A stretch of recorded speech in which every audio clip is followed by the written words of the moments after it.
once again we caution you. These stories are definitely not for the timid soul. So we tell you calmly and very sincerely, if you frighten easily, turn off your radio now. A motion picture is coming that does not cater to fantasy. You will see nature's most savage man-eating animal. By its size alone, it can overpower and devour any human. Grizzly.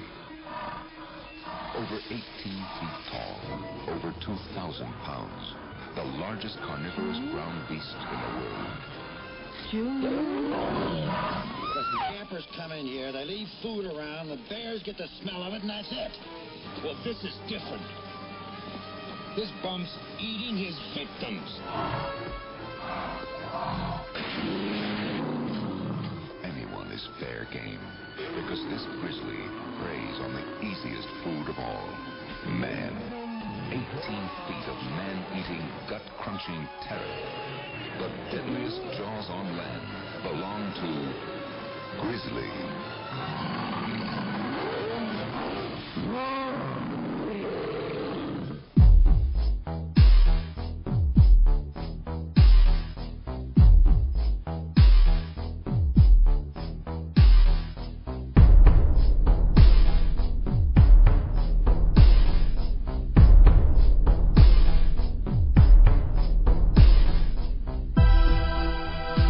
This is the Bonus Material Podcast. I'm Thom Carnell. I'm Langley West.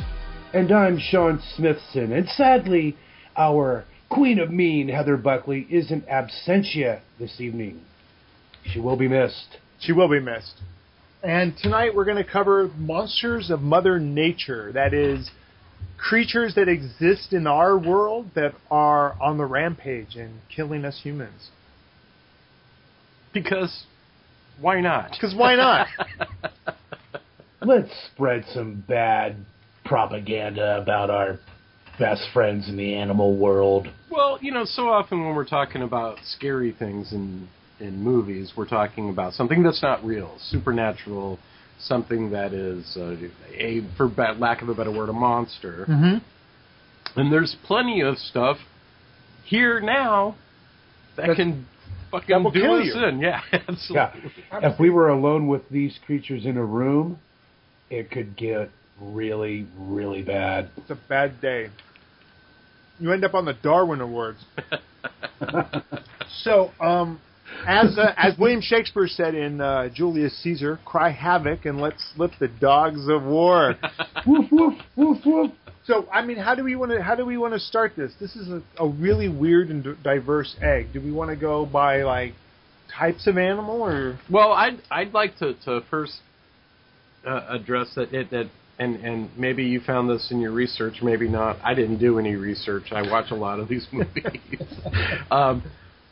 That a lot of these movies, did you find it hard to find movies older than the 1950s regarding this subject? Yeah. It didn't seem like people were making this type of, like in the 30s, the 40s, the 20s. People were making movies that had more to do with monsters as opposed to natural things that could kill them. I could bring up the serials and stuff like that and the Jungle Danger films. Right. From the 30s and 40s. And then, go ahead. And of course, the granddaddy of them all is King Kong. Right, I was going to say King Kong, Mighty Joe Young. Those are essentially what we're talking about, but just on a grander scale. Yeah. And that's where I disagree, because I think King Kong's a dinosaur movie. King Kong's not a dinosaur, though. King Kong is not a dinosaur. However, King Kong is a real prehistoric animal. Gigantopithecus, I believe, is the right name. The giant ape of prehistoric times. In my mind, that makes him not a natural animal that we have around today. Also, too, I'll agree with that. I know, right? I was like, at first I was like, no, and then now I'm like, all right. Yeah. Well, also too, King Kong is a whole character. Uh-huh. A lot of these movies that we're going to be talking about, not all of them, but a lot of them, the animal, whatever it is, the threat, is just that. It's not something that's thinking as much as it is. There's some food. I'm hungry. Let's go. It's just a force of nature. But you know what? I'll also interject that you get films like, let's say, Orca, where the animal has a almost like predatory presence, or what is it, Jaws 4, where it goes after, like in Jaws 4, it's personally going after the Brody family. Right. So you kind of get that as well. As opposed to a human that just sort of wandered into a food chain. Sure. I mean, as far as that goes, well, do we go animal to animal? What's that? Go ahead, Sean. Do we go animal to animal? That sounds almost dirty. I mean, you could say the same thing about Moby Dick, where again with the dirty. Yeah. There's almost something supernatural about the animal in this particular story. Well, I don't know about supernatural so much as sentient. Like this is a thing that not only can think and can feel, but can also hold a grudge and be revengeful and all that stuff. It's got reason. Yeah. Right. Yeah. Reason. And having I think that's a trope that's needed though in the narrative. I mean, because again, I mean, as you know, I'm working on something about an animal told from that animal's perspective, and you have to interject human traits into an animal if it's going to feature heavily into your narrative, or else there's nothing to hang anything on. It's right. One of the things that I found was, and this is not really animal, but it was about writing from a zombie's perspective was difficult because things like language become a consideration, and things like just the entire paradigm becomes. And when animals, it's the same way. Like bears lose spouses all the time, and they don't become grizzly. So in that regard, I'm actually surprised they don't use elephants more. It's too sad, man. Yeah, elephants are sad. I know, right? Plus, there's plenty of footage on YouTube of elephants going apeshit and knocking the shit out of their trainers. Right. Which I highly recommend. Yeah. There's a weird kind of like, Well, I'm always torn because I'm like, yeah, get that motherfucker. God damn it, they're gonna shoot him. Yeah. They always end up It's shooting. like, so it's like. It depends on. And in all of these movies anyway. Right. That's true. You were saying, Sean? I was going to say it depends with elephants, because I really love elephants.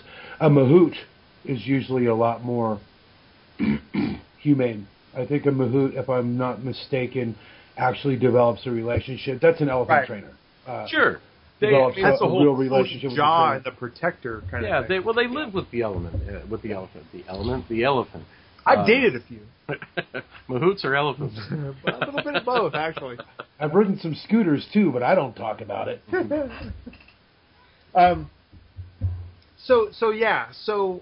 mean, since we were talking Kong, there's always the biggies, the archetypes, the Jaws. We know what Jaws is, what Jaws is, and then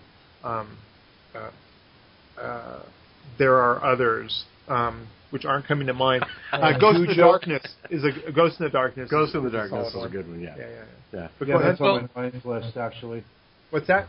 That's on my Lions list. Although that's not nearly in the same bracket as Jaws. I'd say something closer is probably Cujo.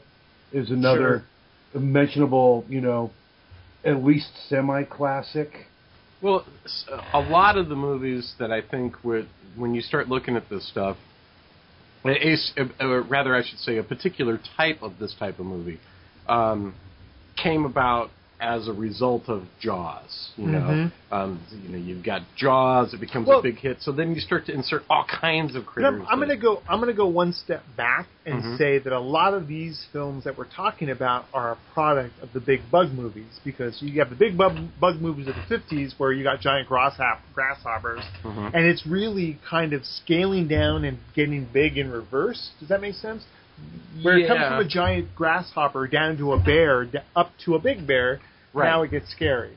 Right. Well, and the other thing about that is that No, I'm going to make a point about the big bug movies. Go ahead. Go ahead, Sean. Well, I was going to say, I think the reason that is, Tom, is a lot of the filmmakers like Steven Spielberg grew up on those films when they were kids, and then as the maverick filmmakers of the 70s hit and things got a little more gritty and a little more real world, they took that aesthetic and, for lack of a better term, but for something that even the kids listening, all two of them probably, can get, is they kind of Christopher Nolanize it, you know. Right. They rationalize the fantastic, so, you know, you don't have a giant grasshopper anymore or a megalodon or something. You have a great white shark. Yeah, yeah. And it's always scary to remind people that change a few things. Like, let me take you on a boat trip and drop you in the middle of the ocean and introduce you into the real food chain. And it gets really a little squidgy for people. You know, I knew these abalone divers when I lived in the Bay Area in Martinez, which is a little fishing village, and they used to go out beyond the Golden Gate Bridge into the Red Triangle to dive for abalone. And they're like, I'm a very good swimmer, and I can hold my breath a long time, especially back then when I was younger. And they're like, you should try with us. I said, oh, man, abalone sounds good, okay. And they're like, the best part is you become part of the food chain. And I was like, I'm done. Yeah, done. Yeah, no, that's really scary. That's not exciting to me. That's really, but it definitely sort of reflects the time. I mean, it was the 60s, 50s big bug movies, 60s, 70s, especially the 70s. You saw a lot of these kinds of films, these sort of nature run amok films. Ecology goes wrong. Ecology goes absolutely wrong. Well, yeah, I think that the big explosion of these films in the 70s is a direct result of the ecology movement that we saw in the late 60s and the early 70s when Silent Spring first came out. Things like that that led to a lot of these movies. I was going to say, in my opinion, the giant bug movies of the 50s have nothing to do with the animals whatsoever. Wow. No, I don't think so. It's why there's so many of them. You can insert anything in there. I think it's about the fear of the nuclear bomb. Well, yeah, sure. That's what that stuff's about. Right. But all I'm saying is that there's the linchpin between we have a giant lizard, so what would we do with a giant mammal? Right. Have you ever read the Joe Hill? I completely agree about the. Have you ever read the Joe Hill collection, 20th Century Ghosts? Mm-hmm. That's a cool story, by the way. Oh, yeah. Anybody who hasn't, that's an amazing story collection. It might be my favorite anthology by a single author ever at this point. But there's a great story in it about a boy who watches the Los Alamos test out of his trailer window and turns into a giant locust. And it expertly bridges the 1950s atomic horror thing with the existential kind of almost emo-ish vibe that's going on with younger culture now. Highly recommended. Man, I'd love to see that made as a movie, by the way. It's called And the Locust Will Sing, if I'm not mistaken. Wow. There you go. And I totally ripped that title off for a story myself. Like you said, change one thing. Yeah. That's the legal definition, anyway, of it. So where do we want to go from here? We've got a world of monsters to sort of choose from. Let's start at home with Man's Best Friend. I mean, you're sitting there with your dog on your lap. You know. I was earlier, yeah. Favorite canine horror film, you guys, and why? I want to say, is it Man's Best Friend with Lance Henriksen? Never seen it. With the crazy Rottweiler? Yeah, the giant Rottweiler. Yeah. Sell me. It has Lance Henriksen in it. Sold. Yeah, and it's a big giant dog ripping the throats out of mailman and shit. It's fun. I mean, it is what it is. I mean, none of this is going to be high art. So you kind of go, now you start looking for death scenes and... Yeah. I don't know. Mine's probably The Pack. Old Yeller. Well, see, and that's the problem and the strength of a killer dog movie, right? Yeah. Is that the problem is that they're so much, they're almost human, right? We've taken them into our families. The evolution has brought us up together. And that's also what makes it cool and scary, is that, it's like taking a baby. Yeah. And the baby is the monster now, right? And no one wants to shoot Lassie in the face. Right. Mine is probably the pack. Probably for nostalgic reasons more than anything else. I know. I always get that one mixed up with dogs, because I saw them kind of at the same time in the 70s when I was a kid at the El Rey Theater. It's also easy to mix that up with the Doberman Gang. oh, God. And the Return of the Doberman Gang. God, those movies are great. Too bad they're not horror movies, because I'd love to talk about those. But which one has David McCallum in it? Is it the pack or is it dogs? One's got Joe Don Baker and one's got David McCallum. I think, and I may be wrong, but I think the pack has Joe Don Baker. Yeah. I think we can all admit, though, at the end of the day, probably out of that sub-genre, Cujo is probably the best. That's the king. Yeah, that is. Agreed. Of the I mean, lot. I'm looking at a list of titles I've gathered, and I'm going to throw out, just because I love the Hammer version of Hound of the Baskerville. Oh, sure. I just love that one. Yeah. Well, to keep it from getting listy, I mean, let's talk about Cujo a little bit. I mean, what makes it... It's a big fucking dog that wants to eat your nuts. Yeah, and it's... Well, also... Or eat your baby's nuts. Yeah. The thing that's a trip is, I mean, people think of St. Bernards, and they think of, they've got the barrel of alcohol underneath their chin, and they're digging through the snow to save people and all that stuff. There was a huge problem, and if you think about it, you don't really see a lot of St. Bernards anymore. They were incredibly inbred and started becoming super violent and attacking their masters. So, kudos to Stephen King for Cujos to Stephen King. I also think it's the idea of being alone, isolation, the predator at the gate, the fear for your child. It's also a siege movie. Exactly. We're trapped in this frickin' car while this slobbering beast. Dogs. I think the reason why that Cujo works so well is because it is that my buddy is now trying to kill me, and that makes it so much worse. My dogs, if they decided to, could kill me right now. Langley has huge dogs. They could kill me just like that. But I'm totally at ease with them. Totally, I trust them with my life. What would happen if something went wrong? And then, of course, Cujo has that other thing happening, which is the family drama, the dissolution of the family, and that scene where Dee Wallace Stone has finally lost it while her and her little kid are trapped in the car, and she yells at him while he's having a seizure or something. Yeah. I think that's probably the most terrifying element of the entire movie, is when, because, man's best friend is turned on them, and then your mom turns on you. Your mom. Hey, the book much more bleaker than the film. Right. Really? I've not read the book. The kid dies in the book. And it starts off with... Spoiler alert. Whoops. Sorry. For those of you who the book's only 30 years old. I'm older. And it starts off with a Mother Nature monster. Cujo gets this way because he has rabies from a bat. Oddly enough, in a way similar to how Bruce Wayne's encounter with the Batcave. Yeah. Just saying. Yeah. I don't know. He was a kid. He was running through the field and he fell through a thing. Oh, okay. And okay. Bruce Wayne's whole trip could have gone a whole different way. A whole different. Yeah. Bruce Wayne. Could have been a right? Yeah. Superman. Bruce Wayne's Superman, right? Yeah, right?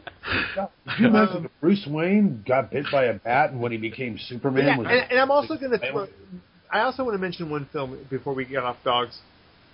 That doesn't sound good. Get off dogs. Is The Grey. And the reason why I want to mention The Grey is that there is a scene in The Grey that I think is hugely important, and that is the once the plane crashes, an interaction Liam Neeson has with a guy who's wounded that basically tells them, you're not going to make it.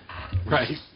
But it's really sort of death positive. And wait a minute. That's Wolf Puncher, right? What's that? Wolf Puncher. Wolf Puncher. Yeah. Yeah. No, Love the Gray. that movie. The Gray is it is what it is. But that scene in particular is really well done. By the way, I Ranks it above apologize. the films we're talking about. I apologize ahead of time. I'm suffering from really bad allergies right now, and talking about dogs and thinking of dog hair is So let's move on. exacerbate that, and the opening scene of Legend with all the pollen. I just should say right now. Okay, so let's move on. So what else do we have in nature? We have dogs. We've talked dogs. We've talked... You guys got any cat movies on you? I actually do. I have a couple. They're big cats. I mean, the heavy hitter on my list is going to be Pet Sematary, because it's got to be. Or a personal favorite is The Uncanny, which is a film from the '70s. That was an anthology film about house cats. The Ghost in the Darkness. I've not seen that. Ghost in the Darkness. Yeah. But Yeah, that's a big cat movie, though. Let's hold on to that, because as you guys know, I'm sure we all have a lot to say about one particular big cat movie we got around to watching. Right. Are we waiting for that, or is this? We're gonna wait for. Let's wait for that. We'll Let's wait. bring that in on the third reel. We'll let that simmer. Often we make these lists, right? Yes. For these shows, like, we got all these movies to choose from. I put one movie on my list this week, and that is The Naked Jungle. Okay. Oh, fuck yeah, with Cornell Wilde. The Naked Jungle. Wait, Jesus Christ, what a fucking... I think we're all... Oh, wait, no, the let's start Charlton that. Heston Can we movie. just have a minute to just sit back and go, "Ooh, look at you, nice job." Yeah. No, I was thinking The Naked Prey, but you mean The Naked Jungle with Heston. Oh, yeah, Charlton Heston. Yeah, and the reason why Naked Prey is a good movie too. Well, and the reason why, and this is why I was lobbying so hard to include insects, is because this movie, along with a couple others, I'd say The Birds qualify, is kind of different than a lot of these movies, because there's nothing here that makes it different than what could happen in everyday life. These are army ants. Mm-hmm. Basically, the plot is turn of the century Brazil. There's a plantation owner. There's this plot about him and a mail order bride, but who cares? There's frickin' army ants coming, and they're going to eat everything. They eat all the plants. They eat animals. They eat everything, and it becomes this. He decides not to leave. I'm gonna fight, Charlton Heston style. He's gonna stay and fight these fucking army ants. I so wish I could do a Charlton Heston impression right now, but I can't. Too, man. It's like I was watching it recently, and I was like, God, he did that exact same thing in like every other movie I've ever seen him in. And it really made me think that he's kind of from the same acting school as Shatner. Anyway. He's the thinking man Shatner, if you really think about it. He's the holy, kind of. He's the holy man Shatner. Absolutely, yeah. But this movie was produced by George Powell, and it is chock-a-block full of amazing special effects. It is one of those movies that makes you... Is it really? That makes you go, why wasn't it nominated for a special effects Oscar? Because it's amazing, the stuff that they pull off in there. But you go for Charlton Heston, you stay for the fucking ants that are biting and killing and stinging people right and left. It's a great movie. It's a classic. If you haven't seen it, check it out. This also goes back to the thing I was mentioning earlier about the serials and the jungle terror. Yeah. It's almost like it's almost the Forbidden Planet of jungle terror films. It's where Forbidden Planet was the really, truly first huge spectacle film in the sci-fi genre. MGM threw everything they had into it.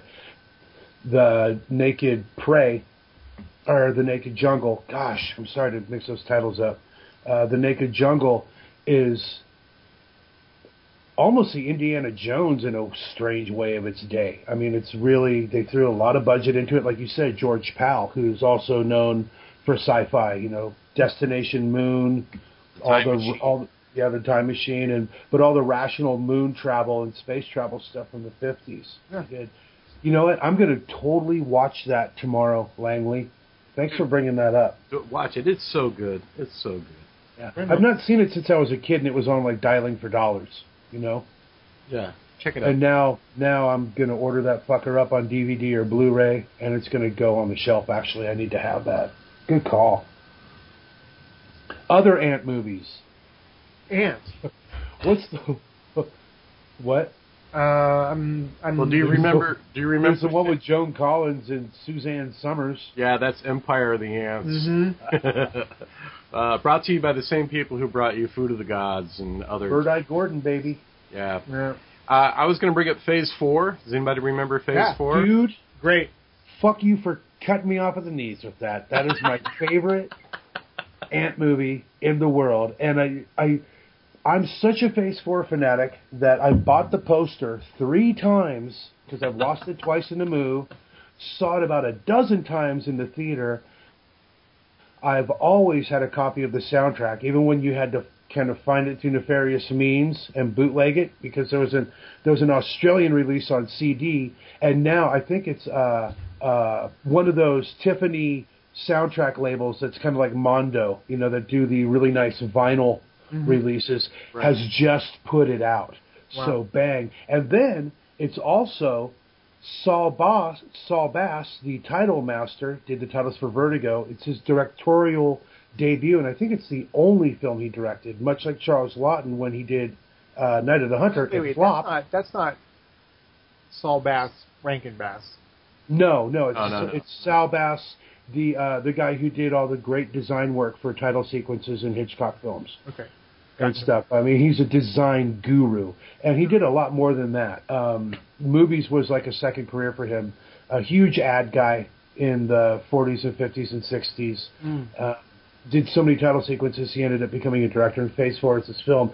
And it's so weird because he's an old dude, and Phase 4 is hella fucking psychedelic in its own way. Right. And then, of course, them. Well, hold on, Langley. What's Phase 4 about for the few people who haven't seen it? Because it's not really enjoyed much of a wide release. Well, it's not. I mean, I think kind of like a lot of science fiction movies from that era, it's not a, it's no Naked Jungle where you're running around trying to save shit. It's a very kind of slow thinking man science fiction movie. It's about it's about intelligent ants.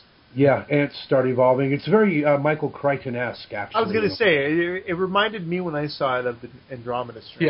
Yeah, exactly. It probably came out about the same time. Probably exactly about the same time. Yeah, absolutely. Yeah, there's this great scene for anybody who tracks it down, and we recommend you do. I think we can all recommend the film with the ant towers when they're in the suits. And then there's something disgusting about that movie, too, that I can't quite put my finger on, but because in the third reel, the scientists and this girl, the survivor girl, are all living in this contained environment trying to figure out how to stop the ants from taking over the world, and they spray them with all that yellow shit. That makes me gag, dude, and I don't know why, but that yellow shit makes me gag.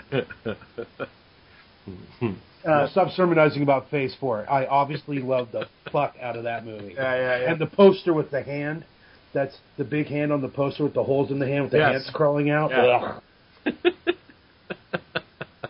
Which, strangely enough, Saul Bass didn't have anything to do with the design in the artwork in that film. Well, he had other things to worry about. Right. All those ants to wrangle and pay for overtime. Being yelled at by the studio executives for having a flop. So one of the reasons why we were kind of, not arguing, but we were like trying to decide whether or not we were going to include insects in the show, is there's a whole multitude of killer insect movies. Even more so when you take in giant bug movies, right? Mm. Right? So what's another animal that we can move on to and recommend? Well, I mean, one thing I want to mention, I do want to mention before we get off of insects is Barry Levinson's The Bay, which is about essentially, you ever heard the story of those, there are parasites that get inside of a fish's mouth and eat its tongue and take its place? Right. It's that on a giant scale. It's not size giant though. That on an epidemic scale, you mean? Yeah, right? No, they end up being pretty good size. But it's a found footage film, and it's one of the films I point to when people say all found footage films are are terrible. A.K.A. Langley. But the bay actually kind of works. So yeah, I just wanted to say that before we move off of Insect. Talk about another movie that made me gag. I mean, like when I see pictures of bed bugs or like the parasites that live in our eyelashes, when they send you those flyers in the mail. Yeah. You better let us come by and fumigate your house because these things they look like that. And those things my appetite just goes, goodbye. All right, so moving off of bugs. Then I pick at my own skin for an hour and a half. Right. Do we want to go to reptiles, mammals? There's so much, man. There's just... I say we just bounce around. I mean, because otherwise, before you know it, we'll do an entire show on movies where rhesus monkeys have killed us, I know. I mean, I'm looking at my list, and literally, I have enough titles here that we could do an entire show on mollusks. Let's talk about for a second about how many of these movies, I'd say most of these movies, are not about the animal, really. The ecology-based ones I see the animals, nature, as kind of like Jason Voorhees, a vindicator of moral justice, right? Right. Man has been putting poison into some system, which has caused the animals to freak out, and now we're getting our comeuppance. And that brings to mind 1979's Prophecy. That was one of my films on here. My John Frankenheimer, motherfucking Frankenheimer. Yeah, he was a known action guy who did this sort of eco-based thing about basically a giant skinless bear. Which kind of sounds silly, but if you think about facing a giant skinless bear... It has one... I shit you not. The Prophecy has a scene that is one of my favorite scenes that has been copied in films like Friday the 13th Part whatever. But it involves a guy tied up in a mummy bag, a sleeping bag, trying to get away from a giant bear. And he's hopping along. He's hopping, and the bear sort of swats him, and he goes flying.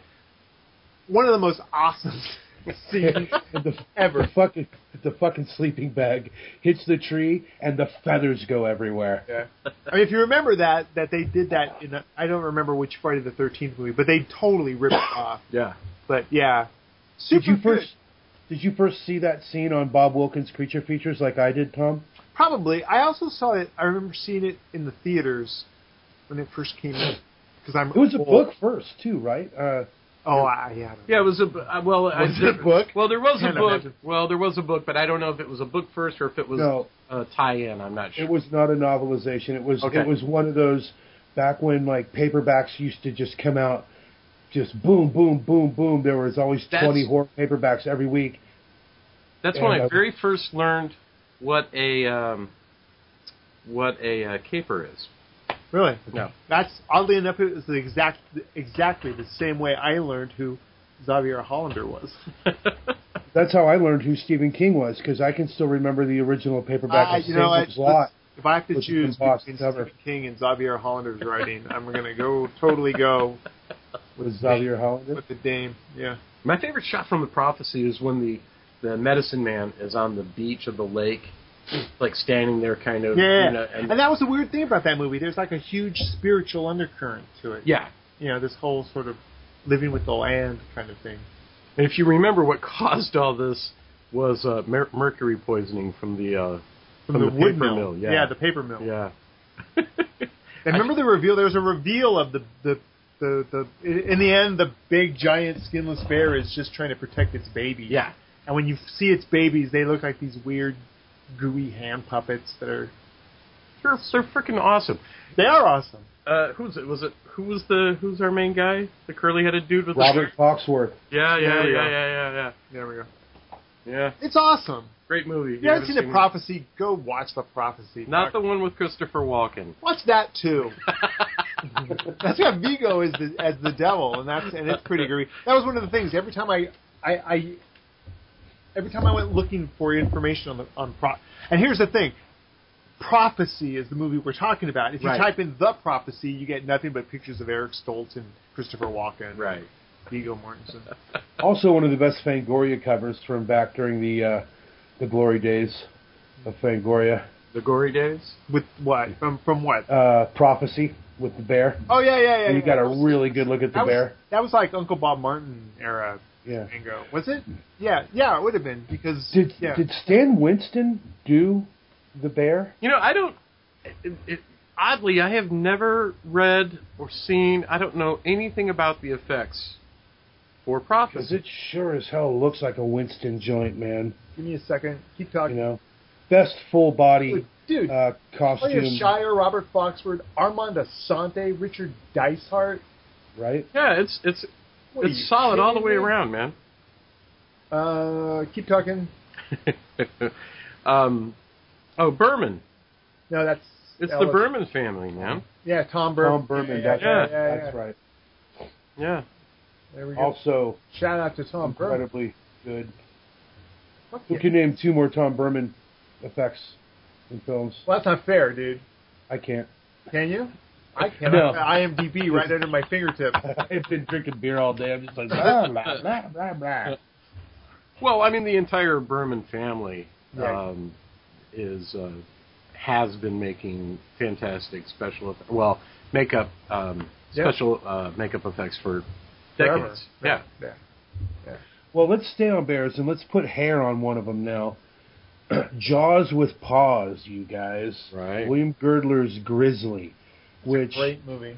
unbelievable. Well, that's subjective. It's a movie I'm very fond of. Well, I'll put it that way. But I still remember seeing it because it was rated PG when it came out in the 70s. Like a lot of scary fucking movies were. It was just another, pissed off big thing. Right. Like a lot of these movies, they started to put other animals in the place of Yeah, the it shark. could be anything. But Grizzly has that amazing, great scene where the guy gets stuck in the fence. Right? He can't get. He gets stuck in the fence. Or he can't get, and he's stuck, and he gets. Wow. The bear's coming, and he's screwed. And The scene I always remember is the waterfall. that would be awesome, but that's a different Oh, movie. that would be awesome. Could you What would imagine? You just come here to hunt.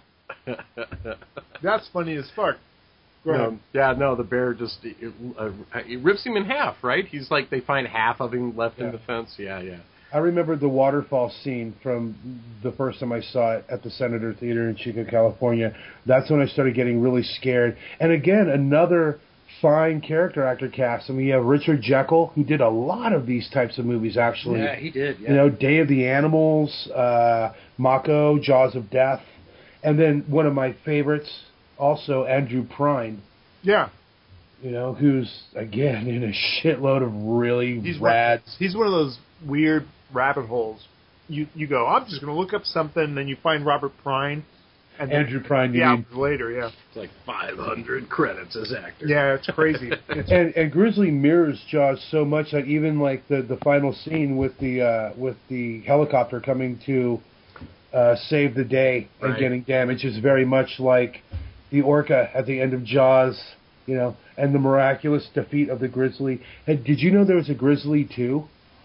No. It was never released, and I think it's in its entirety on YouTube. It's very easy to find on the black market at a convention. There were so many unanswered questions from Grizzly. I know, but what's crazy is it's got a cast that are, a lot of them are huge now. One of them being Charlie Sheen. I think Daryl Hannah might be in it. Well, okay, then I want to reclassify huge. Well, you at one point he was one of the biggest box office stars in the world. So is Daryl Hannah. Well, and I think it was both of their first movies. But to me, the pinnacle of Angry Bear films, and it's debatable whether it's a horror film, but I think that's how we operate around here anyway, right, guys? Yeah, we're fine. I mean, yeah. Is The Edge, written by fucking David Mamet, Sure. Anthony Hopkins, Alec Baldwin. Yeah. Harold Perrineau is in it. He was in like Z Nation. He was in Z Nation. Not seen it. That's shit. But if I'm struggling through Walking Dead, I'm sure it's fucking. But it's Washington homegrown. It's shit. Washington homegrown. It's on the Sci-Fi Channel. Yeah. It's sort of a desire to sort of tap into the whole Walking Dead juggernaut. But the Edge. Yes, great. In addition to having to fight weather and having to fight each other, they're having to put up with this pesky bear. And don't you love the Anthony Hopkins character? I mean, because for anybody who hasn't seen it again, Alec Baldwin, I think he's some kind of guide. Anthony Hopkins is one of the world's richest men who's also a big naturalist, and he's a big, as you were saying the other night, Langley, how-to guide reader. Right. And all his book knowledge, like he makes a compass out of a sewing needle and a leaf with some water in it by doing static electricity. It's part Jack London and part Grizzly, and that's all good for me. Yeah, it's a good movie, and the bear in it is definitely a source of terror. Yeah, I'm trying at some to see. Points. I thought that it had been nominated for something. Maybe screenplay, because like I said, David Mamet wrote it. I forget who directed it, but yeah. Anyway, sorry for the sniffles. So earlier when I was talking about the Naked Jungle, one of the things I liked about it is that it offered there's no reason for the ants to come and eat them. That's just what these ants do. These army ants. That's what they do. And in much a similar way, except that this is not the normal behavior of these animals, there's no explanation ever given for Alfred Hitchcock's The Birds. Right. It was just something that happened. Yeah, they just went. Right. And I think that's it's Hitchcock. It's an amazing movie. Amazing movie. Hey. Starring a nutcase, but okay. Okay. You know what, though, as a kid, I always got the sense, and it's probably just because of the imagery, that it had something to do with the high-tension wires or something like that, because you see those shots of the birds sitting on the phone lines and all that stuff. And, and that's when the information started coming out around that time, that living under something like that can give you cancer. Well, the story, The Birds, the short story that the movie's based on, offers no explanation for the behavior of the birds, and the author, whose name I don't remember now, basically said that was the whole idea, was that it was supposed to be scary because there was we when we find reasons for things, when we can reason something out, we often get rid of the fear, right? Because you can solve it. Yeah, and he said in my story there's no reason. There's no reason for the birds to suddenly turn on us and attack us. That was always a film that I appreciated. That I knew it watching it as a kid. I knew that it was well made, but I never got like why isn't this a city full of people with like tennis rackets that are just walking around swatting this shit out of the air? Like, I just don't get a bird attacking you and going and you next being driven to the pavement and eaten alive. I think the point is that there's so many of them, much like ants, right? Why not just step on them? Well, when there's a million of them, it's hard to. I guess they just wanted to kill Tippi Hedren, and for that I salute them. Do we want to get into this right now? Nutcase. How many times have you met her? No. I've done enough reading, and I know enough about the making of The Birds and her relationship with Alfred Hitchcock. She was really tortured. She was really tortured by Hitchcock, who was a nutcase. Do you think she was really tortured? I mean, Kubrick's done the same. Wait. For an actress, yeah, she was tortured.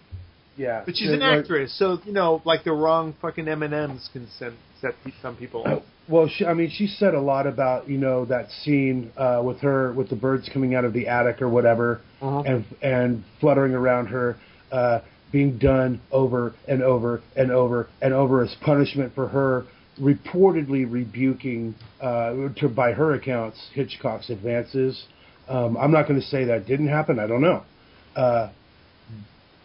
From what I've read and the accounts and the information that I've gleaned, I think she's tripping a little bit. I think Hitchcock was trying to elicit a decent performance out of a terrible fucking actress.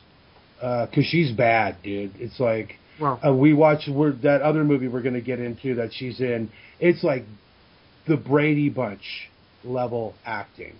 She's terrible. And I can see why he had to put her through the paces to get her to fucking react.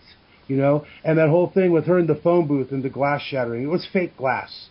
How many actors have done that? Like I said, take a Stanley Kubrick and what he put Shelley Duvall through when they were making The Shining. You guys, I see the sign going on the Skype camera. Yeah. Actually, not a fan of Tippi Hedren, but she always said nice things about you. But a fan of the movie. Really, that's cool. Yeah. I don't need it, Michael. So, where do we go from here? Do we just want to pick another species at random? Well, I think it's obvious, isn't it? Okay.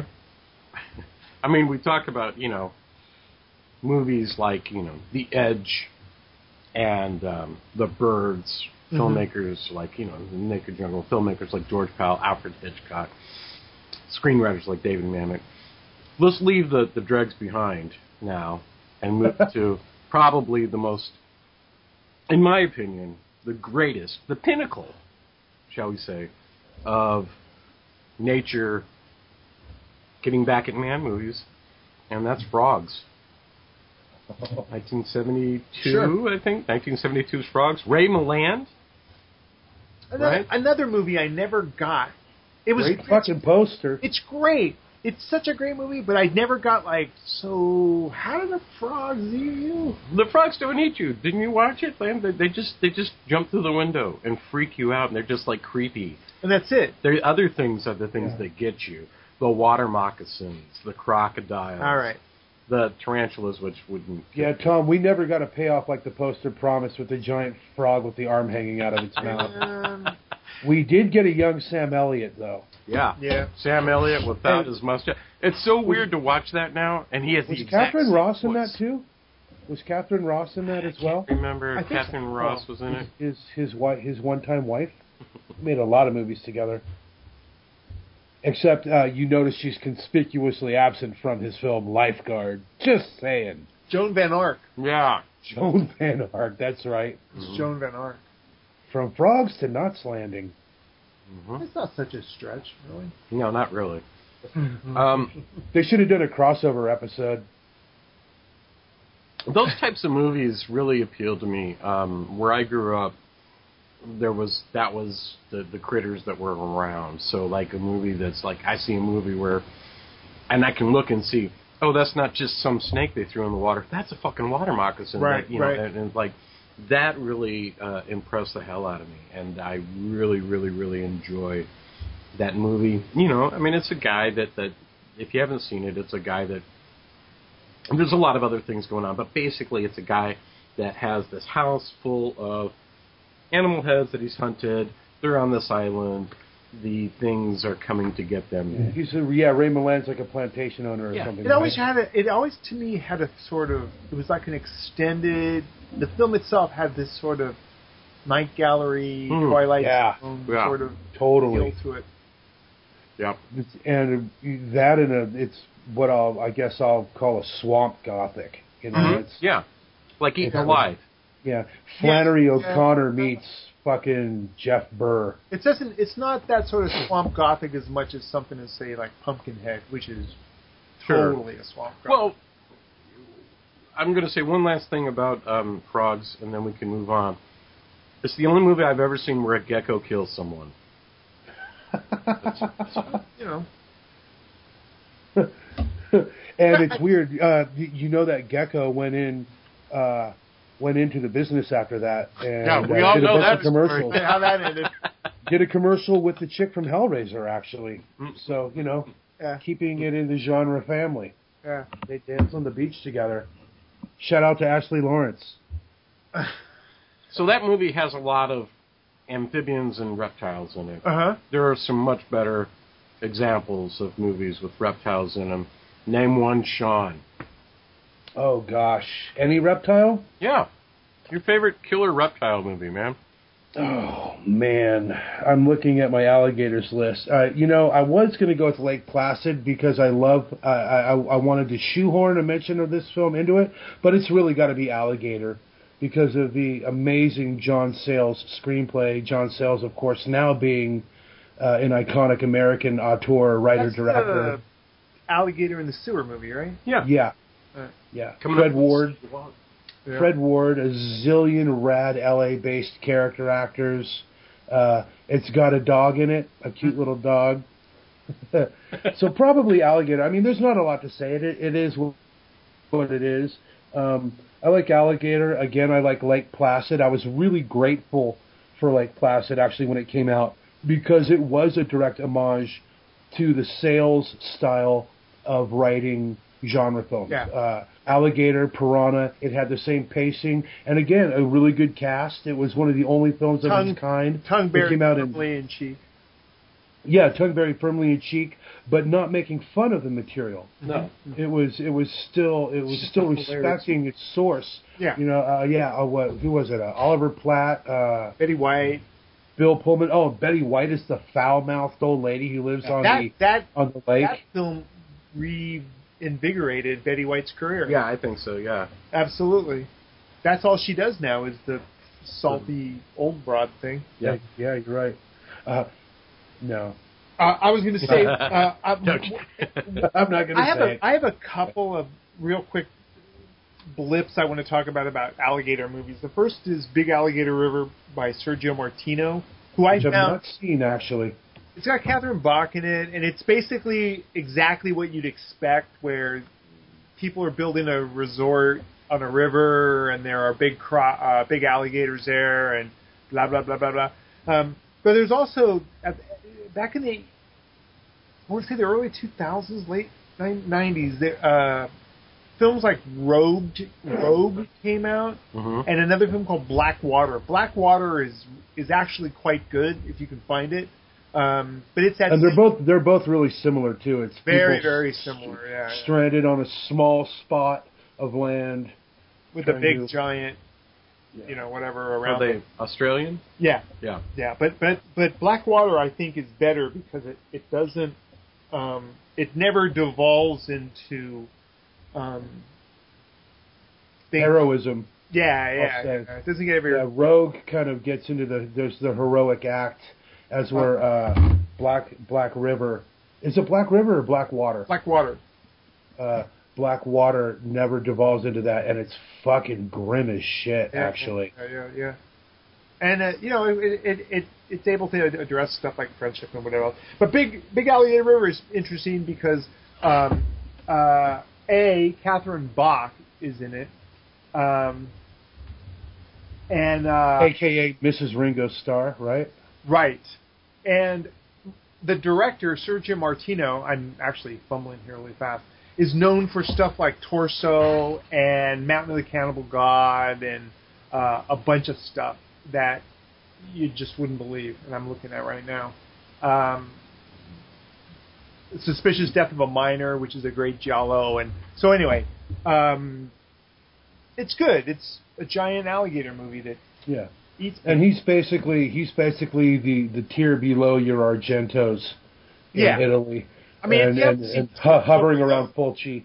Yeah, if you haven't seen Torso, I mean, Torso's got one of the greatest third acts ever, as far as giallos go. I was going to say, which is a really rare thing to say about movies. In general, and in giallos in specific, they always fall apart at the end.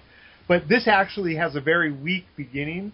And ends up, Pier Pasolini produced it, which is a whole other topic. But it gets to be a giant cat and mouse game at the end. It's quite good. Really? Because I've seen the first 15 minutes of it many, many times. Oh, the beginning is terrible.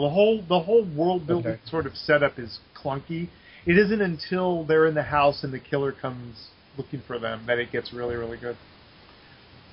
Wait, do you mean Torso or Big Alligator River? Oh, I'm sorry, torso. Big Alligator River is what Big Alligator. Save that shit for our Giallo I know, episode. but I bring it up because of Sergio Martino. Because here again is in his country a sort of world class director, quote unquote, slumming it in the world of giant alligators. Right? I just had to wedge that Giallo shit in there. I'll throw one more title out just for the scribblers out there, and I've not seen it yet, and it's on my list. I've got a copy of it sitting on the shelf, and that's $1 Million Alligator, an Asian film that's a horror comedy where a giant alligator eats a woman's purse that has a lottery ticket worth $1 million in it, and God, sounds like Happy Madigan or Happy insanity ensues, and people get eaten trying to. It's a mad alligator. Yeah. So you had. I was going to say something in reference to alligators and crocodiles and things like that. I think that gets to a really, really, really primal fear, probably our most primal fear that's left over from when we were lower on the rung, shall we say? Sure. And that's just being eaten by something, but being eaten, in this case, by a fucking dinosaur. I mean, because alligators, crocodilians, really are unchanged from that time except for the size. But they're still big enough to freaking eat you. Right. And that's I think there will always be room for an alligator movie, a crocodile movie, because of that. That's that's never going to go essentially away. what all the shark movies were. Sure. Was the realization that Jaws in the opening frames shows you that in the wrong situation you're lunch. Yeah, that's it.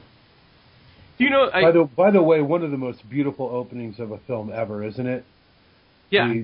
The underwater shot. I have another one, but people always look at me funny when I say that, and that is the first 10 minutes of Lars von Trier's Antichrist.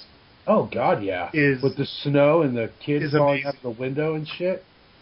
Yeah. And people look at me weird because it's Antichrist. but yeah, I think it's really beautifully shot. It is. Again, getting into the thing where something almost seemingly minor can start.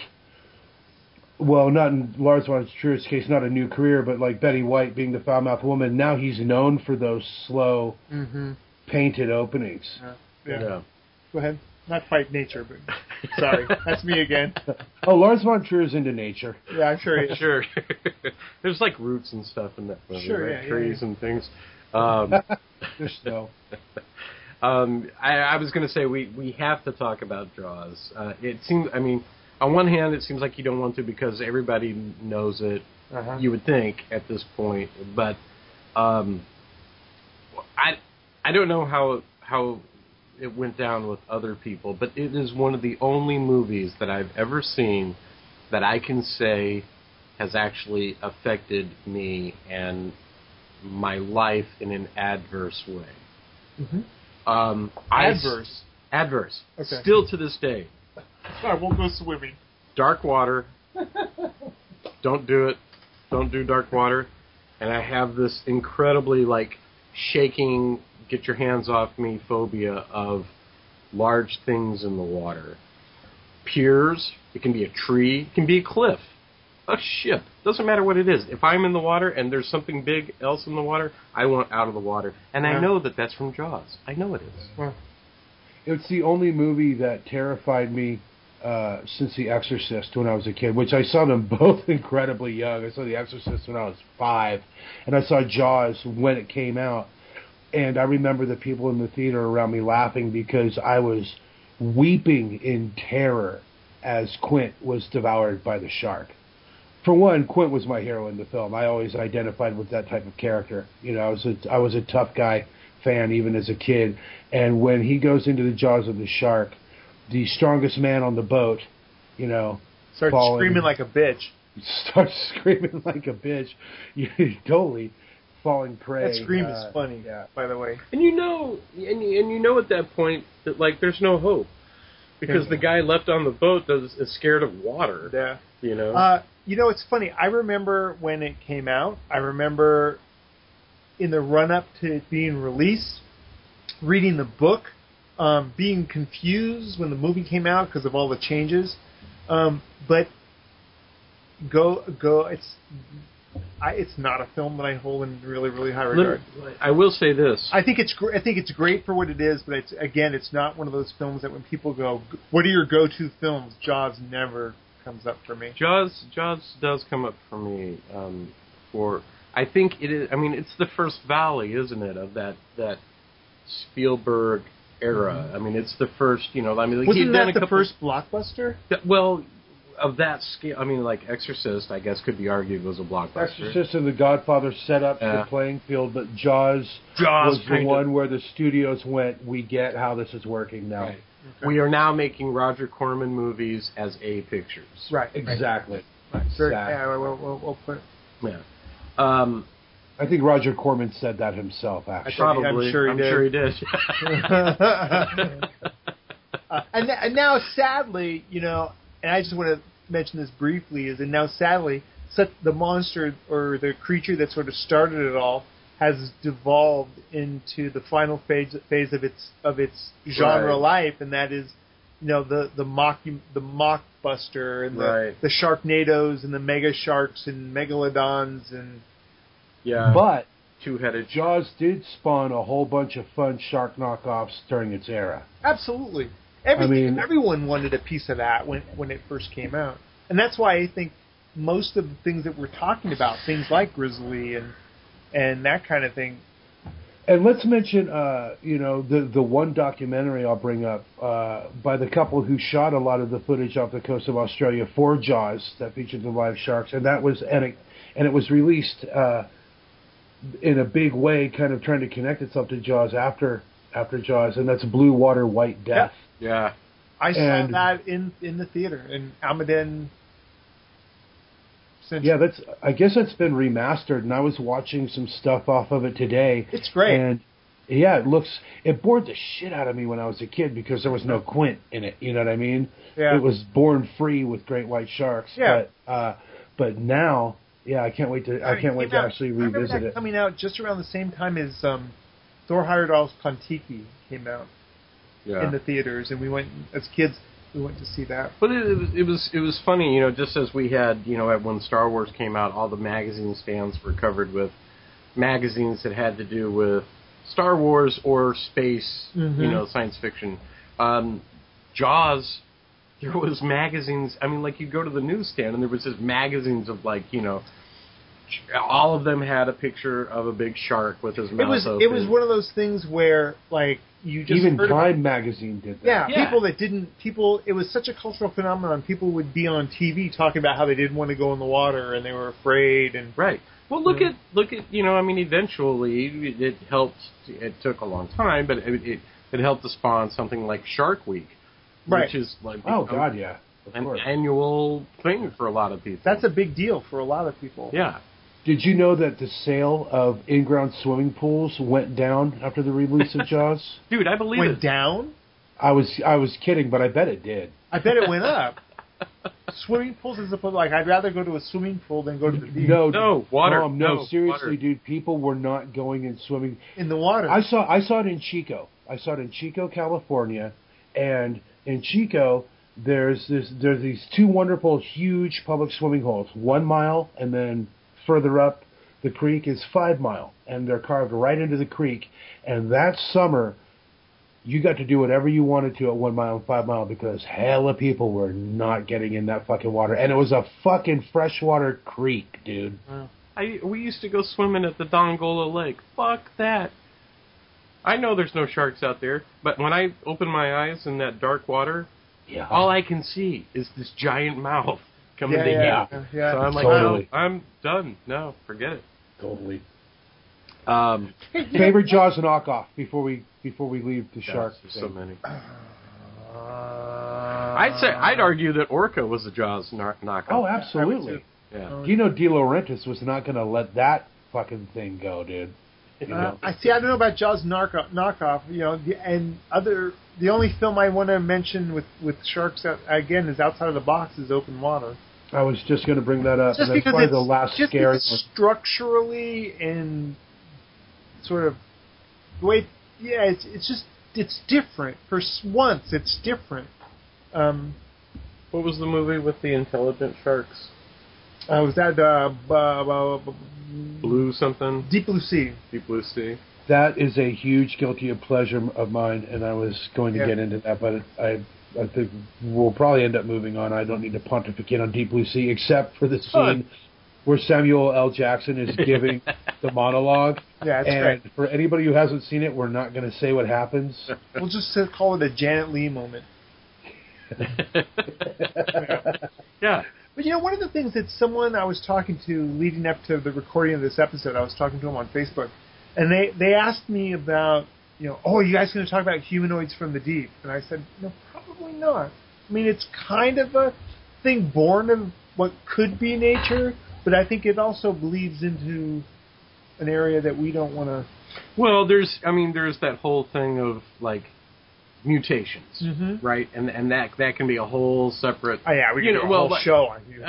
We were forgiving of your prophecy, Paul. Yeah. But the buck stops there because we do have mutant creature right episodes ahead of us. Absolutely. Where the animal is no longer that animal anymore. Right. It's something else. It's like I say, I just wanted to run it by because someone was asking me about it on Facebook. But I'm sure we'll do it. Chud. Slithis. Yeah. Slithis. Dude, Slithis. When you do a humanoids from the deep knockoff, whoa, just saying. Right, it's almost to the point now with the like I was back to some of the mockumentary stuff where you could literally just take prefixes and suffixes of words and put them together, and then you get this weird. Yeah, it's true. 90s. Can I wish for a movie that was never made very quickly while we're still in the water? Yeah. Day of the Dolphin versus Bruce the Shark. I would have killed to have seen that film. Yeah. Day of the Dolphin, not villains, no. but it's still a super cool. Dude, it's like Dumbo and that movie I can't watch. Oh, yeah. When they're like going, "I love you, Pa," and he's telling them to get the hell out. I hate that, man. It's like it just ripped my heart out of my chest. Yeah. I'm good. Much like you shoehorn prophecy into this episode, when we get around to our spies episode, I'm shoehorning Day of the Dolphin right on in. Sure, yeah, absolutely. That is a spy movie, absolutely. I want to do one more Jaws knockoff, and that's Piranha. Oh, of course. And not important because it's a Jaws knockoff, but important because of the careers it helped spawn. Absolutely. Again, John Sayles writing the screenplay. Right. Right.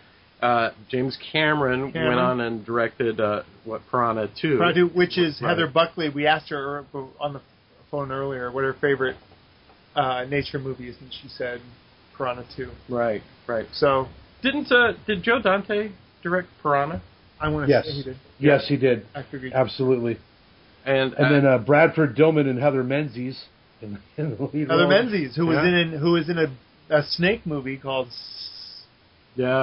Quite good. And later went on to marry Robert Ulrich from Vegas. You're talking about the movie with not Don Johnson, but the other dude. Dirk Benedict. Yeah, where he turns. Dirk Benedict. I mean, it's Strother Martin. Yeah. But Piranha, and the Strother Martin of Piranha, of course, is one of my all-time favorite character actors. Fucking Keenan Wynn. Yeah. He is so good in that. When he gets his legs eaten off. Did we? What was our general opinion of the sort of goofy redo they did just a few years ago? Oh, Piranha 3 Double D or Triple D. I loved it actually. It's a blast. It's fun. It's for what it's supposed to be. I mean, it's for anybody who I don't like those kind of movies or I'm offended. But watch it. It's making fun of those kind of movies is what it's doing. It's fun. I think Alexander Aja gets the remake thing a lot more than a lot of other people do. Yeah, I actually think his version of Hills Have Eyes is superior to Wes Craven's version. Yeah. The only misstep is I would have liked to have seen Dee Wallace Stone as the mother rather than Kathleen Quinlan, but small quibble there. Yeah. But Piranha, and I was really... Because I've only seen it once. I saw it in the theaters. I saw it in 3D. And when you see the nude scenes, there's a real life porno actress in it, and then another actress, and they're swimming around in the water. And I was like, that is the future of pornography right there. When they start making porno in 3D, Oh, sure. They're going to make $1 zillion. And then, of course, there's the shot with the severed penis in 3D floating through the water.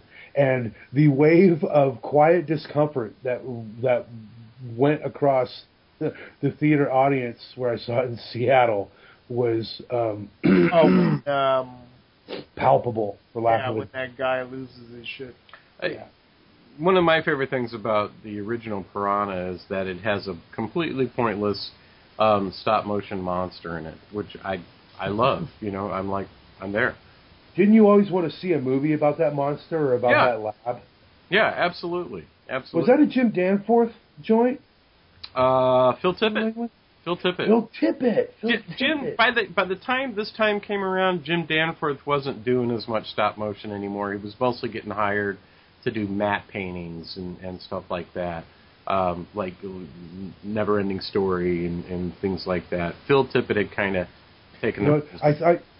I throw out the gauntlet to Sean Lewis at Rotten Cotton T-shirts now to do a shirt of the stop-motion creature from Piranha. That's hilarious. I would buy 10 of those. Hey, and if you do that, Sean, I'll get a tattoo of it. So I'm looking at I'm looking at the time, and one of the things I know we were talking about getting to, which I guess we should get to, is I know you wanted to talk about a specific tiger movie. Well, big cat movie. A couple of big cat movies, actually. Sean was talking about wanting to go over briefly. Shall we start with the positive and end with the negative, or should we start with the negative? No, let's go the other way around. Let's start with the negative and Tom, I know you saw this too. Langley, did you have a chance to see Roar? I watched like 5 minutes of it. I thought that was all I needed to. What a fucking piece of fucking shit. Jesus fucking Christ. And in the credits when he goes, the lions and tigers in this film were unrehearsed and filmed improvisationally, so they deserve a writer and director credit too. You know what? If that's going to be an example of letting an animal get a writing and directing credit, thank God it's never fucking happened again. Well, hold on. Yeah.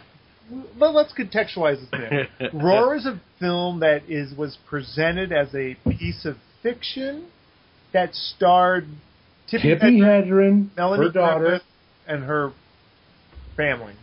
Yeah, and her old man Noel Richardson, I think, and it's directionless. You know what it really reminds me of? And I had this whole rant set up, but we're going to keep this conversational, and I've forgotten my rant because it was 6 hours and 3,000 beers ago. But it reminds me of like when you meet the old lady on the street and she's got the vicious dog. And she's like, he doesn't bite. He's fine. And the dog's chewing on your leg and they don't think there's any fucking thing wrong with it. Right. And I find the making of the film, which I read a bunch about a couple of years ago. I did not tune up my research again, but I find the film itself incredibly irresponsible in a couple of ways. One, it's like so white privilege. I had a farm and I had strange animals on. I had a emu and it wasn't a fucking camel. An alpaca. What's the other thing? I had an alpaca. Yes. I basically became a rescue farm, and so I had to do. I called the vet and found out what to feed it. Tried to be as responsible as I could. It was going to be put down. Tippi Hedren just went along because they had a cat preserve, and she basically bragged about not having any training and not understanding the psychology of a cat and all this kind of shit. It's one of those things like I believe we in a previous episode talked about a documentary that had to do with people who keep large, dangerous animals as pets. The Elephant in the Room. Elephant in the Room, it's called. And that's exactly what this was. I mean, supposedly these animals had free reign of the house, and they played with them. But right. Then there's also the skull fracture I think he had, and Melanie Griffith had her face torn up and had to have reconstructive surgery. It reminds me of what they did in the early days of filmmaking, where they would go And guys like Marion C. Cooper, the guys who eventually made King Kong, they would go to places and they would shoot just what you would consider documentary footage, right? Animals running and things. And then they'd go back and they'd try to make a movie out of this, right? They'd try to construct the story around this footage that they got. And this the difference is they weren't putting them in an environment that they really shouldn't, that the animals themselves probably weren't as happy as they could be in. Right. That's what offends me about Tippi Hedren. It's like, so I'm giving them a home. No, you're hoarding animals. You're being a crazy big cat lady is what you're being. Mm-hmm. Right. And then just, I can't fucking stand hippies because growing up in the 70s, I lived in a couple of communes with my fucking hippie mother. And these people also remind me of that. It's like, just let them shit in the house. It's natural. It's just gross on every fucking level. Then, of course, I've already expressed my love of Tippi Hedren earlier, so I'm done. So we're not going to recommend The Roar. Oh, no, I recommend it. I'm just kidding. I would say it's you know what? I'd rather see a documentary about Roar than Roar. Mm-hmm. Yeah, agreed. I think it's a fascinating story. Agreed. Yeah. About how this movie was made. Watch the trailer and the extras. Right. And, Alamo Drafthouse Films is releasing it. Yeah. Really? It's like, don't you guys have something better to pick than that fucking piece of crap? Well, I mean, like, to be fair... I think it's an important document. Yeah. I mean, to be fair, a lot of the movies we've been talking today, other than the classics, they all... I mean, when I think of these movies... Big Alligator River ain't going to get a big Blu-ray release anytime. Yeah, they all kind of fall under drive-in movie for me, because that's where I saw them. I saw Squirm at the drive-in. Sure. Squirm's a movie about man-eating worms. Dude, I want to say, back to Jaws, I saw Jaws at the drive-in with Hard Times. Great combo. Jesus fuck, man. Great combo. That's back when you had double features like that, man. Yeah. No, they don't. Yeah. So, unless someone has something else, I was just going to say that we're coming up fast on our time. So, is there some that we want to talk about specifically before we wind out? Because I realize that this is a pretty broad subject. It is. I want to mention one more title, and then I'm done talking. Okay. I want everybody to go and try to find a movie called Stanley. There we go. Stanley is... It's a killer rattlesnake movie, right? Yeah. Almost a buddy picture. Yes, it is. It's like Ben with a snake. Yeah, exactly. It's a buddy revenge picture. Yep. With some more of that Native American thing thrown in. Yes, exactly. Somebody using an animal as their weapon of revenge. Much like Ben, much like Willard. And I think those movies really, again, they're not really about the animal as much as it's about the character. And I don't know if anybody noteworthy had anything to do with this movie whatsoever. It stars Chris Robinson, who was in shit like 12 O'Clock High. He was in the soap opera Another World. Savannah Smiles with that little girl with the cutie face. Yeah. And it's directed by William Greffey, who is, he made Animal Attack films and Jaws of Death and race films were his stock and trade. Yeah. And Sting of Death from 1965 with a song by Neil Sedaka. There we go. From the looks of what I'm looking at, it looks like he did some like groovy shit like the Hooked generation, the Wild Rebel, and the Psychedelic Priest. Yeah. Dude, if there was a Psychedelic Priest, I would have gone to church more. If you like that kind of stuff, and I do, check out Stanley, because it's a title you're not going to find unless you go. Yeah, it's great. Actually, I think Mr. Greffey may be listening tonight. So break down Stanley, and what would you? Because I haven't seen it since, again, Tom Wilkins used to show it on Creature Feature every now and then. It's one of those, like, American Indian guy who lives in a town and he's kind of bullied, yes? Yeah, Seminole Indian in Florida.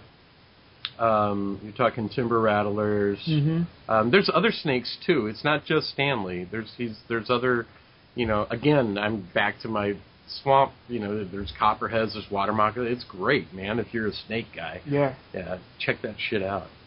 Well, I mean, he was a swamp director, basically. There's a documentary. I don't know if it ever came out. It was dated as 2010, and I poked around and tried to find it and couldn't, called They Came from the Swamp, about Grefface's films. So cool. There's such a cool tone about that Florida stuff, isn't there? I mean, right. It's like that Boggy Creek Well, films. Yeah, even like the film stock, like it has this. I don't know. There's a certain color saturation, something that just like makes me go, ooh, I like very that. cool, and so visceral. And I want to say there's a scene of like guys getting into their cars, and this still sticks with me. Guys getting into their cars, and someone has just put a rattlesnake in his car, and the guy doesn't notice it until he's driving. The dude diving into the swimming pool, and he's like in the air when he realizes the swimming pool is full of all these venomous snakes. Yeah. That's awesome. It's awesome.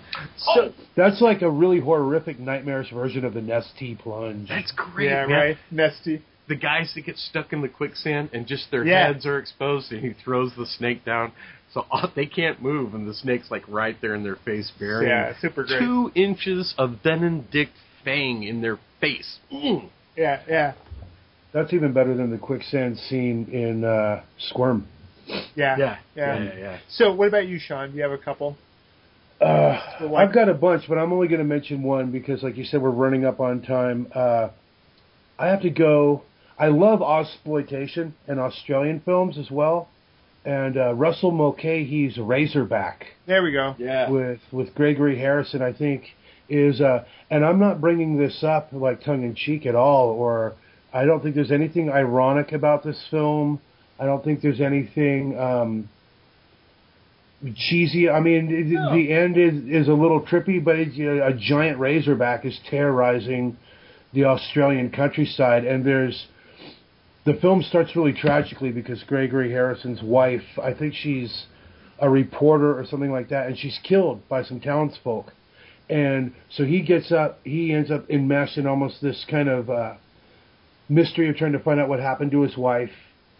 He leaves New York and goes to Australia where she was doing whatever she was doing. I should have remembered this. I haven't seen it in a long time. And ends up, embroiled in a bunch of shit with these crazy Australians, and then this giant razorback shows up. As they do. Actually, she's killed by a giant razorback after being terrorized by these nutsoid Australians. That's right. Yeah. The razorback shows up, kills her, but they're still really, really bad people. So Gregory Harrison's character is torn between having to fend off these vicious Australians and fight this giant razorback. And the showdown at the end is amazing. And it's got kind of to talk about the suit a little bit, you never see the full bore suit, but they kind of use the American Werewolf in London process where they had a guy in half the suit with his legs up.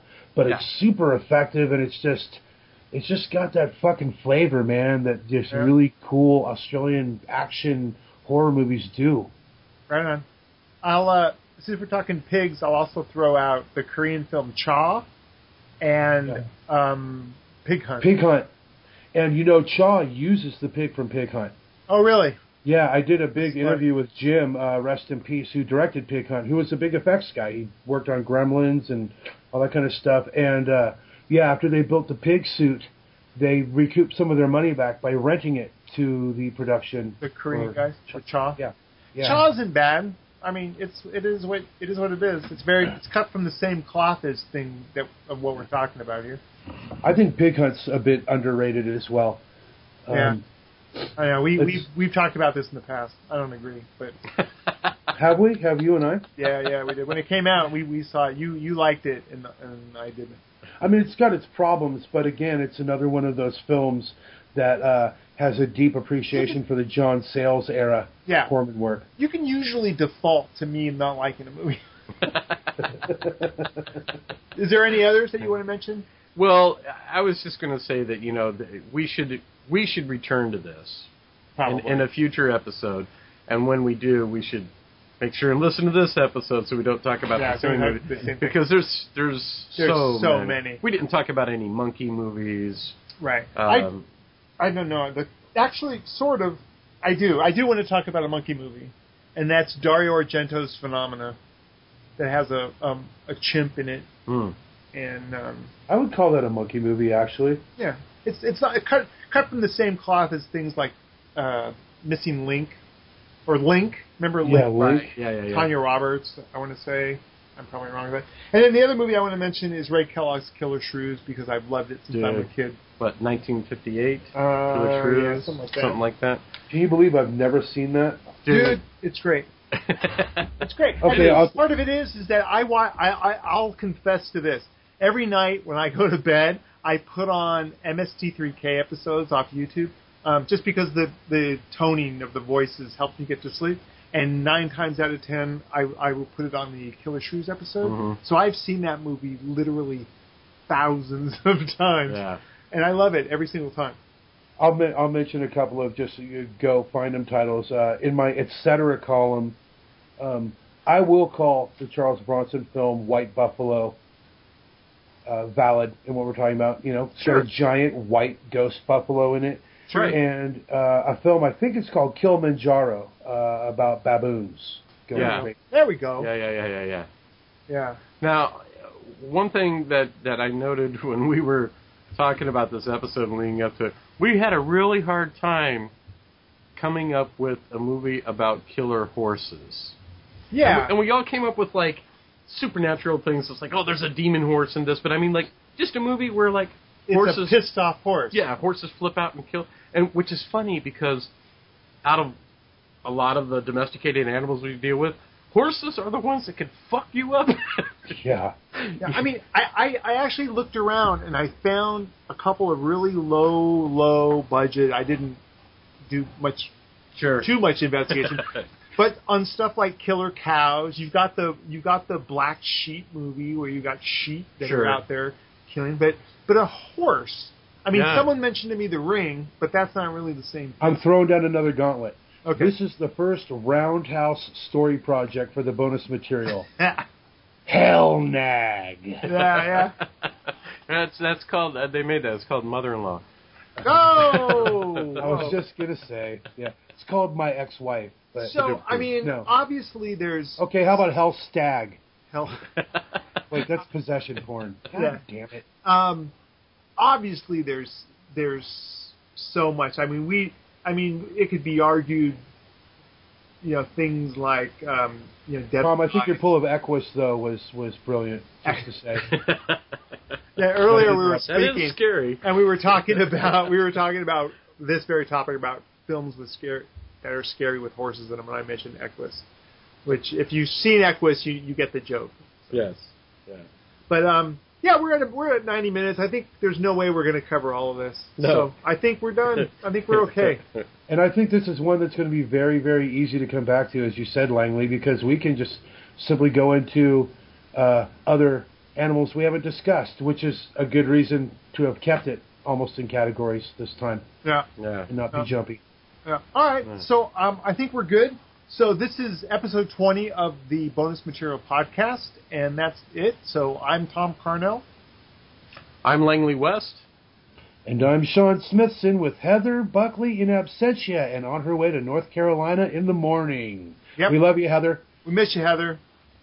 Next week, tune in when Tom and I break down The Walking Dead. Yeah. Right. Langley's going to Monsterpalooza. Right. So he'll be there. And Heather's off doing Heather stuff, and so next week... And Heather doesn't give a fuck about The Walking Dead. Yeah, she doesn't give a fuck about The Walking Dead. And so it's just going to be me and Sean griping like a couple of old women about... I don't know. There's a lot of things I like about the show, so it's not just going to be a bitch fest. Oh, that'll be great. I would like to say, because this episode is so... this topic is so vast, I'd like for people to chime in and let us know, what are your favorite scary animal movies? What did we not talk about that you thought? What was a glaring omission by us? I'd like to hear. Find us on Facebook or contact one of us individually on Facebook, and we'll add you to a group we have where we talk about a lot of this stuff. Yeah. Also, I'm going to throw out there, if you do me a favor and go to Amazon and buy my book, No Flesh Shall Be Spared. I needed to do some new flooring on the house. It's got zombies in it. Yeah, it's got zombies in it, and next month, Carbon Octum 20, Carbon Octum 20 coming out. Yeah, picked up my shirt today.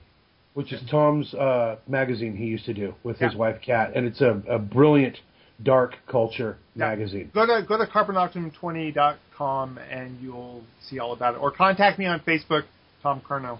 And go to novemberfire.com and buy my old album, Sacrilege BC Party with God, if you like thrash music. Whatever you do, don't go to anything that I have online and buy anything that I've had anything to do with. It's all porno. All right, good night, guys. Stay scary. Night.